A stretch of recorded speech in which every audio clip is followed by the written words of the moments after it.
जब हम किसी को प्रणाम करते हैं, उन्हें नमस्कार करते हैं या हमें कोई प्रणाम करता है, तो अनायास ही हमारे मुंह से निकलता है खुश रहो, गॉड ब्लेस यू, सदा सुखी रहो।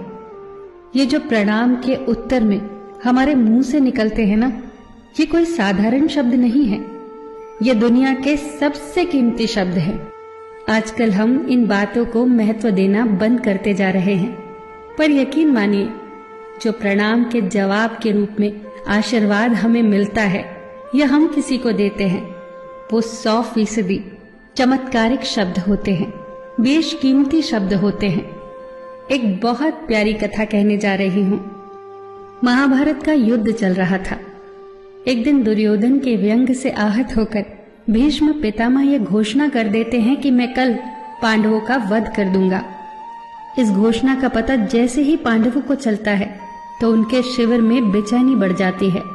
सभी को भीष्म पितामह की क्षमताओं के बारे में पता था, इसीलिए सभी अनिष्ट की आशंका से परेशान हो जाते हैं।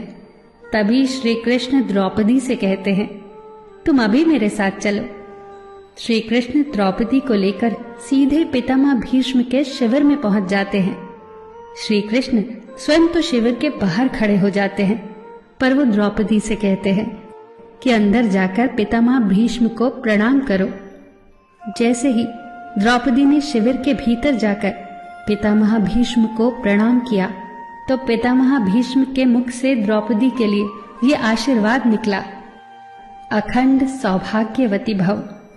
जैसे ही ये आशीर्वाद उनके मुख से निकला, उसी क्षण उन्हें स्मरण हो आया कि आज ही तो उन्होंने पांडवों के वध की घोषणा की थी और स्वयं ही उन्होंने द्रौपदी को अखंड सौभाग्यवती रहने का आशीर्वाद दे दिया।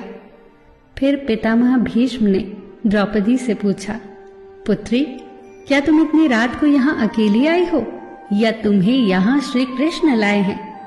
तब द्रौपदी ने कहा, जी पितामह, और वो शिविर के बाहर ही खड़े हैं। शिविर से बाहर निकलकर दोनों ने एक दूसरे को प्रणाम किया और पितामह भीष्म ने कहा, मेरे एक वचन को मेरे ही दूसरे वचन से काटने का काम केवल कृष्ण ही कर सकते हैं।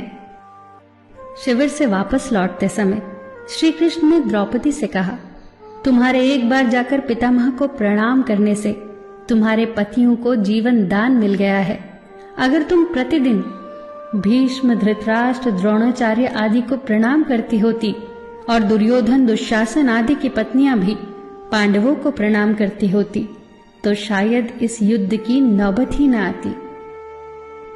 जो हर घर में कलह कलेश का वातावरण रहता है, वो कहीं न कहीं इस बात के मूल से जुड़ा है कि हम संस्कार भूलते जा रहे हैं।